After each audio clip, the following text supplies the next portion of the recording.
육군과 해병대가 운용 중인 차륜형 장갑차에 고성능 원격 사격 통제 체계 RCWS 탑재가 추진됩니다. RCWS는 함정, 장갑차, 자주포, 전술 차량, 전차 등 다양한 플랫폼에 탑재되는 언택트 무기체계로 장비 외부에 장착된 무기체계를 함정 및 차량 내부에서 원격으로 운용하기에 총탄이 빗발치는 전장 상황 속에서 아군 승무원을 안전하게 보호하며 공격할 수 있습니다.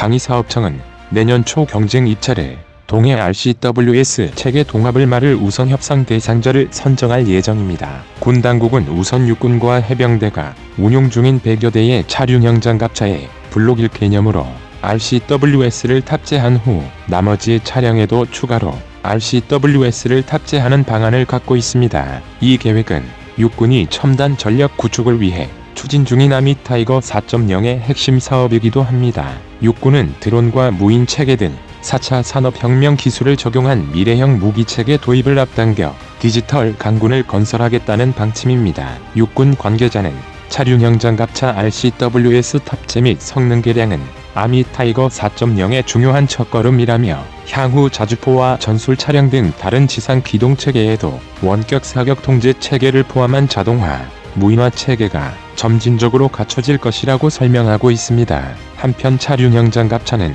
2018년 군에 첫 납품된 후 현재 3차 납품 양산 계약까지 체결됐습니다. K806-6X6 기본형과 K8588X8 보병 전투용 두 가지 모델이 납품됩니다. 전방 지역에서는 신속 전개 및 수색, 정찰 임무를 수행하고 후방 지역에서는 수색 정찰과 함께 기동 타격 임무도 수행합니다. 차륜형 장갑차에 원격으로 운용되는 RCWS가 탑재되면 아군 생존성 및 타격 능력이 크게 향상될 것이란 분석입니다. 현재 국내에서 RCWS를 자체 개발 및 생산, 전력화에 성공한 방산기업은 한화 디펜스가 유일합니다. 한화 디펜스는 2003년부터 원격 무장 사업을 주력 사업으로 수행하고 있습니다. 해군 차기 고속정과 항만 경비정에 12.7mm 구경의 K6 기관총이 달린 RCWS를 탑재 및 전력화한 게 대표적입니다. 내년부터는 해병대 상륙돌 객장 감차 KAAV의 K4 고속 유탄 기관총과 K6 기관총이 함께 달린 복합 화기 RCWS를 탑재할 예정입니다. 한화 디펜스가 개발한 RCWS는 가시광,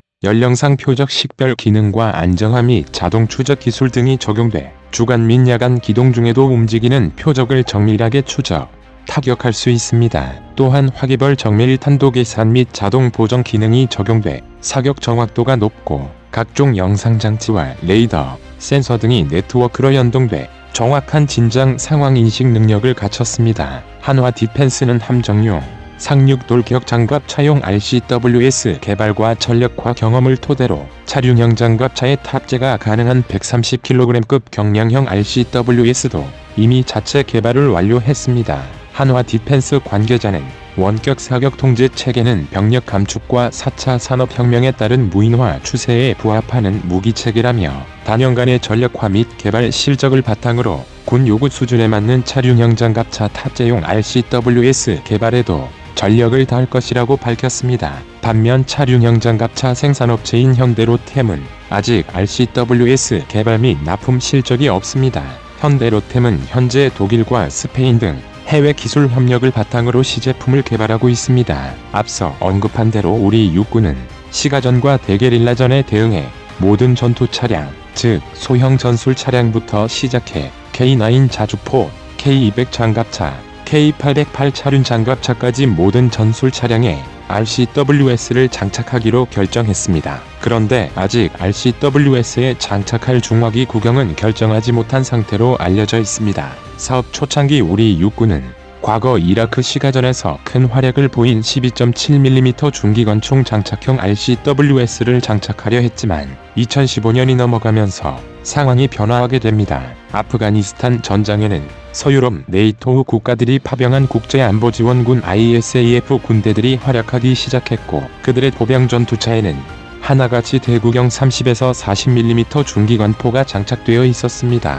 대표적으로 노르웨이의 CV9030의 경우 MK44 30mm 부시마스터 2 중기관포에서 미국제 MK240형 철갑관통, 고쪽 수위탄을 사격해 큰 활약을 보여주었습니다. MK240 철갑 관통 고쪽 수위탄은 탄저 부분에 시한 신관을 갖추고 있어 50cm의 토담백을 광통한 이후 실내에서 폭발하면서 고속 파편을 실내로 흩뿌렸습니다. 또한 공중에서 폭발하는 탄은 탈레반이 실내에 설치한 수류탄 방어백도 무력화시킬 수 있었고, 덕분에 작은 건물에 3에서 4발 정도 사격하는 것만으로 집에 거의 피해를 입히지 않고 충분히 실내의 게릴라들을 제거할 수 있었습니다. 이와 비교해 12.7mm 탄을 사용할 경우 관통력 자체는 우수했지만 내부 인원 제압 능력이 약해서 수백 발을 발사해도 확실하지 않은 경우가 많았습니다. 이것은 M2 보병 전투차의 25mm 기관포도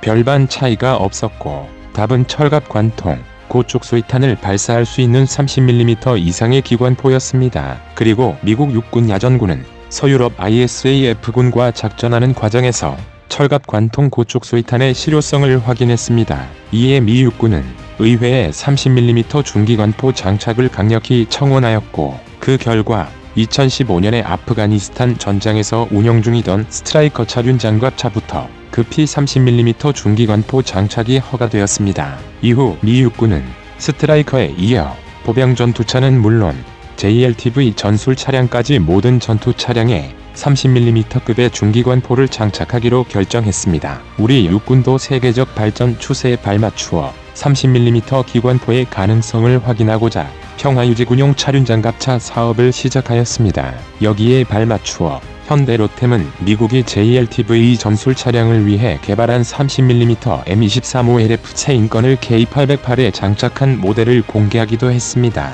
여기서 M235LF 체인건은 자체 중량이 6.4톤에 불과한 JLTV 차량 장착을 위해 개발된 30mm 기관포로서 AH-64 아파치에 장착된 M235 체인건이 계열 모델입니다. 여기서 M235 30mm 체인건은 항공기 탑재라는 제한점에 대응해 30mm 기관포용 포탄 중에 가장 작은 탄을 사용해 반동을 최대한 감소시켰습니다. 여기에 추가해 M235LF 체인건은 다시 발사 속도를 분당 200발 정도로 감소시킴으로써 반동과 제어 체계의 중량을 하락시키는 데 성공. 기관포 자체 중량은 72.6kg에 불과하고 조준 장치를 포함한 전체 RWS 중량이 400kg에 불과합니다. 이는 현재 K808 차륜 장갑차에 장착된 12.7mm 중기관포 장착형 유인포탑의 중량인 400kg과 동일해 추가적인 중량 증가가 발생하지 않으를 의미합니다. 즉 30mm 기관포를 장착해도 K808의 수상도하에는 아무런 문제가 없습니다. 그러나 우리 육군은 여러 문제로 인해 평화유지군용 차륜장갑차 사업이 여전히 답보 중이며 군 내부에서도 12.7mm와 30mm 중 어떤 무장을 선택할지에 대한 논란은 여전히 진행 중에 있습니다. 물론 소형 전술 차량이나 중형 전술 차량, K9 자주포 등의 후방작전 차량은 12.7mm RCWS 장착을 해도 아무런 문제가 없습니다. 하지만 K808 차를 장갑차나 K2OA1 성능 개량형 장갑차처럼 실제 전투에 투입될 전투 차량에 어떠한 구경을 선택할지에 대한 논란이 진행되고 있는 것입니다. 먼저 육군 일부에서는 미 육군의 실전 경험을 반영해 최소한 K808과 K200 성능 개량형에는 30mm 중기관포를 장착해야 한다고 주장합니다. 무엇보다 막대한 희생을 통해 얻은 답을 추종할 필요가 있다는 것입니다. 이와 반대로 현재 막대한 K6 12.7mm 중기관총과 탄약 재고가 있는 데다 육군이 이미 40mm 기관포를 운용하는 K21 보병 전투차가 배치되어 있으므로 그냥 12.7mm RCWS를 운용하자는 견해가 대립하고 있습니다. 이 견해를 주장하는 사람들은 30mm 기관포를 채택할 경우 별도로 RCWS와 기관포 체계를 배치해야 함은 물론 무엇보다 막대한 전시 예비탄 문제가 있어 비용적 부담이 크다는 현실적 어려움을 대변하고 있습니다. V 이상 밀리튜브였습니다.